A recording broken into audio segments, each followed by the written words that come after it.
Whenever we cook inside, Mom always does the cooking. But whenever we cook outside, you always do it. How come? Well, it's sort of traditional, I guess. They say a woman's place is in the home, and I suppose as long as she's in the home, she might as well be in the kitchen. Women have fought a lot for equality in the old days, and still do in some countries. But why did women become unequal to men in the first place? And when did women become a man's property? To get an idea, we need to go back in time. The formers of Marxism, Karl Marx and Friedrich Engels, developed a theory of women's oppression over a lifetime, and in 1884, after Karl Marx's death, Engels published their finished work, The Origin.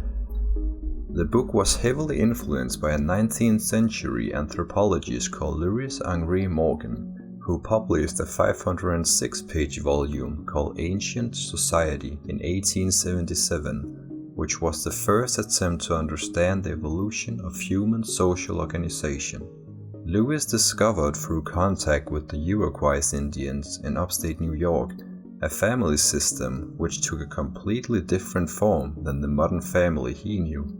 Within the Iroquois families, the men and women lived equal to each other with the same amount of authority, and when he visited more tribes thousands of kilometers away, they also lived with gender equality.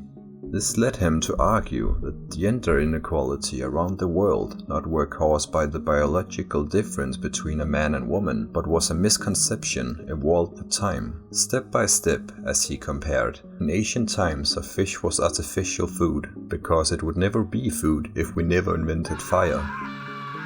Marx and Engels, with inspiration from Morgan, approaches the question of women's oppression by piercing down the evolution of human society, and here they knew that women not always had been suffering from oppression to men. In hunter-gatherer societies, women provided a lot of the food and could easily combine motherhood and productivity. Women could carry the children while they gathered or planted. They concluded that women's oppression had evolved with time together with class society. Class society was a turning point for human society. It meant that over time production for use could be replaced by production for exchange. Back in the days, it wasn't really possible to produce much more than what was to be consumed by clan members. But with the discovery of agriculture, it was now possible for humans to make fortune, which led to the rise of the first class societies in Mesopotamia 6,000 years ago.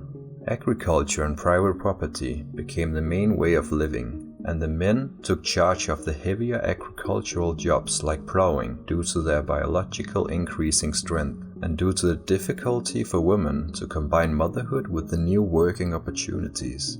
This led women to stay inside their houses and care for their children and household. Hereby it was easier for a man to make a fortune and gain status than a woman, and therefore men could climb the class society way easier than women. This led to the fall in status for women. These new life foundations continued to evolve, and the new daily boundaries stayed. Engels was now a happy man. He had found out the reason why women had fell in status compared to men, and how the man became the most important in the household. But as Engels fell asleep, it stunned him. But why on earth did women become a man's property? Engels traced down the historical rise of family becoming a property, and found out that family derived from the Roman Empire. And family, or familia, back then didn't refer to a married couple and their children, but the number of slaves belonging to one man. The term was invented by the Romans to denote a new social organism, where men as the head over the household rule over his wife, children, and a number of slaves. And this social organism, familia, became the normal way of living. The core of Engels' formulation lies in the intimate connection between the emergence of the family as an economic unit dominated by the male and the development of classes. Engels wrote, "The overthrow of mother right was the world historic defeat of the female sex. The man took command in the home. Also, the woman was degraded and reduced to servitude. She became the slave of his lust and a mere instrument for the production of children. He locates the source of women's oppression as stemming primarily from the women's reproductive role as housekeeper within the family, and the family's role as an economic unit in society. This way of living continued with time. Not many asked questions to the normal way of living, and when some did and wondered why women were unequal to men, they were simply called ludicrous. But one of the earliest feminists, Christine de Pizan, born 1364 in Venice, had other ideas. Now living in France, she married when she was 15 and had 3 children, but her man died in 1390 and left Christine alone with the children, her mother and niece to support.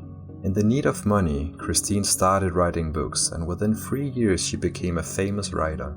And with the fame, she started writing about the importance of women in society and how they contributed.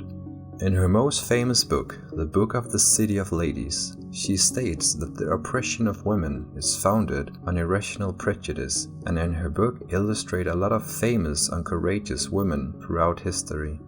This was one of the first responses from a woman on the oppressions of women.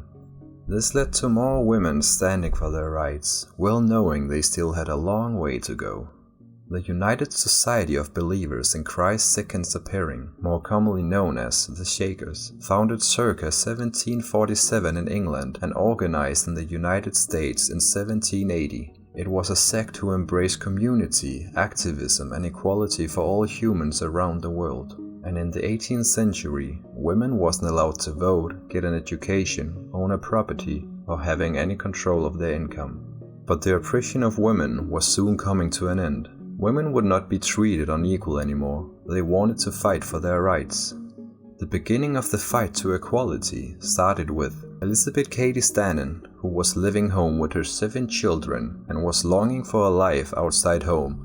She soon founded in a local group of Shaker women. They invited her to a Tea Party meeting, which also included Lucretia Mott. Elizabeth and Lucretia had met before at the World Anti-Slavery Convention in London, but surprisingly they were denied entry due to their gender.